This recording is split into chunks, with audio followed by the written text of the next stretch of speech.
இந்த பெரியாரிஸ்டா இருக்கட்டும் சரி, திமுக நிறைய பேர் சொல்ற கருத்து, நீங்க இன்னைக்கு பேண்ட் ஷர்ட் போடுறது, நீங்க இன்னைக்கு படிச்சு லெவலுக்கு வந்திருக்கிறதுக்கு எல்லாத்துக்கும் காரணம் பெரியார்னு சொல்றாங்க. இந்த இடத்துல தமிழகத்தை தாண்டி இப்ப அண்டை மாநிலங்களா இருக்கட்டும், ஆந்திரா, கேரளா, கர்நாடகா, இங்கெல்லாம் பெரியார் இல்ல, ஆனா அவங்களும் நமக்கு ஈக்குவலா தான் இருக்காங்க. நம்மள மட்டும் பெரியார் இருந்தனால தான் நம்ம வந்தோம்னு சொல்றாங்களே, இது ஏத்துக்க முடியாத கருத்தானா? முதல்ல இது ரொம்ப தப்பான ஒரு ஆர்கியூமெண்ட், மக்களை அவமதிக்கக்கூடிய ஒரு ஆர்கியூமெண்ட்டும் கூட. இப்ப நல்லக்கண்ணு அவர்கள் அவரோட லைஃபை மக்களுக்காக அர்ப்பணிச்சிருக்காரு. கண்டிப்பா அவர் நிறைய விஷயங்களை சாதிச்சிருப்பார், நிறைய போராட்டங்களை கலந்திருப்பார், நிறைய வெற்றிகளை பெற்றிருப்பார்.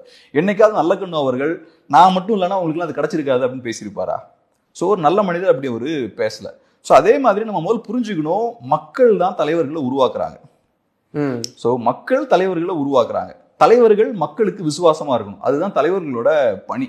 ஸோ உங்களுக்கு பிடிச்சா நீங்க மக்களுக்காக களத்துல வந்து போராடுங்க. இல்ல நீங்க மக்களோட தலைவராக ஆகிக்கிட்டு நான் இல்லைன்னா நீங்க எல்லாம் ஒண்ணுமே இல்லை, நான் இல்லைன்னா நீங்க பேண்ட் ஷர்ட் போட்டிருக்க மாட்டீங்க, நான் இல்லைன்னா நீங்க படிச்சிருக்க மாட்டீங்க இப்படின்னு பேசுறது தலைவரோட வேலையே கிடையாது. தலைவர்களோட வேலை மக்களுக்கு நிறைய பிரச்சனைகள் இருக்கு, அந்த பிரச்சனைகளுக்கு தீர்வு கொடுக்கணும். ஸோ நிஜமா உங்களுக்கு மக்கள் மேல அக்கறை இருந்ததுன்னா களத்துல இறங்கி மக்களோட சேர்ந்து போராடுங்க, வெற்றிகளை அவங்களுக்கு பெற்றுக் கொடுங்க, உரிமைகளை வாங்கி கொடுங்க, இந்த விஷயங்கள்லாம் பண்ணுங்க.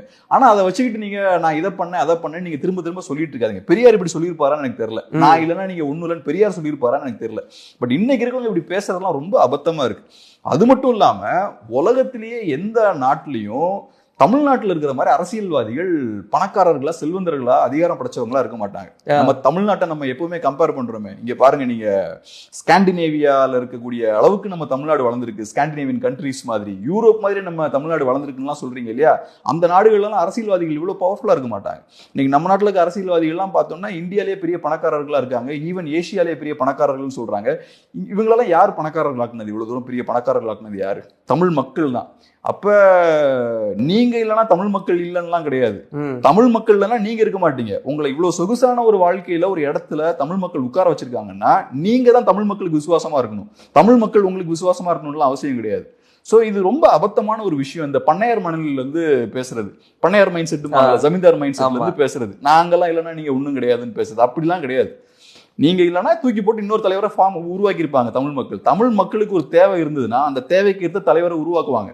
மக்களுக்கு தேவையான விஷயத்தை நீங்க பண்ணலன்னா இன்னொரு தலைவரை உருவாக்கி அந்த வேலையை மக்கள் முடிப்பாங்க. மக்கள் வில் ஆஃப் த பீப்புள்னு சொல்லுவோம்ல, மக்கள் ஒண்ணு நடத்தணும்னு நினைச்சிட்டாங்கன்னா நடத்தி முடிச்சிருவாங்க. அது உடனே நீங்க இல்லைன்னா உடனே எல்லாம் திரும்ப அப்படியே பேண்ட் ஷர்ட் போடாம படிக்காமலாம் இருந்திருக்க மாட்டாங்க. தலைமையே இல்லாத ஜல்லிக்கட்டு போராட்டம். ஆமா, மக்கள் ஒண்ணு நினைச்சாங்கன்னா நடத்தி முடிச்சிருவாங்க. மக்களை மதிக்கணும் நம்ம எப்பவுமே.